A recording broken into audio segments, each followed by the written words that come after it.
વાત કરીશું એક મહત્વના સમાચાર વિશે। મહત્વના સમાચાર મળી રહ્યા છે તેના પર નજર કરીએ તો રાહુલ ગાંધીને વડાપ્રધાન મોદીને 3 સવાલ પૂછ્યા। રાહુલ ગાંધી દ્વારા વડાપ્રધાન મોદીને 3 સવાલ પૂછવામાં આવ્યા છે। પ્રધાનમંત્રી મોદીનું લોહી કેમેરા સામે જ કેમ ઉકળે છે? વડાપ્રધાન મોદીએ સંબોધન દરમિયાન કહ્યું હતું કે મારું લોહી ગરમ છે। મોદીજી પોકળ ભાષણો આપવાનું બંધ કરો તેવું રાહુલ ગાંધી દ્વારા વડાપ્રધાન મોદીને કહેવામાં આવ્યું છે। આતંકવાદ પર પાકિસ્તાનના નિવેદન પર વિશ્વાસ કેમ કર્યો તેવું રાહુલ ગાંધી દ્વારા સવાલ કરવામાં આવ્યો છે।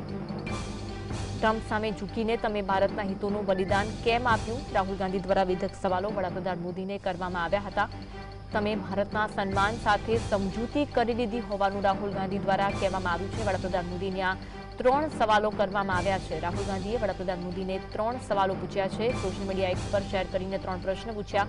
23 સેકન્ડના વિડીયોમાં વડાપ્રધાન મોદી કહે છે જ્યારે પાકિસ્તાને કહ્યું કે તે હવે કોઈ આતંકવાદી પ્રવૃત્તિઓ કે સૈન્ય કાર્યવાહી નહીં કરે ત્યારે ભારતે પણ તેના પર વિચાર કર્યો। આ મુદ્દે રાહુલ ગાંધીએ સવાલ ઉઠાવ્યા અને કહ્યું કે મોદીજી પોકળ ભાષણો આપવાનું બંધ કરો।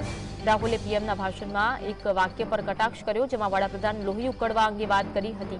રાહુલ ગાંધીએ આ 3 પ્રશ્ન પૂછ્યા જેમાં તેમણે કહ્યું કે મોદીજી મને ફક્ત એટલું કહો તમે આતંકવાદ પર પાકિસ્તાનના નિવેદન પર કેમ વિશ્વાસ કર્યો?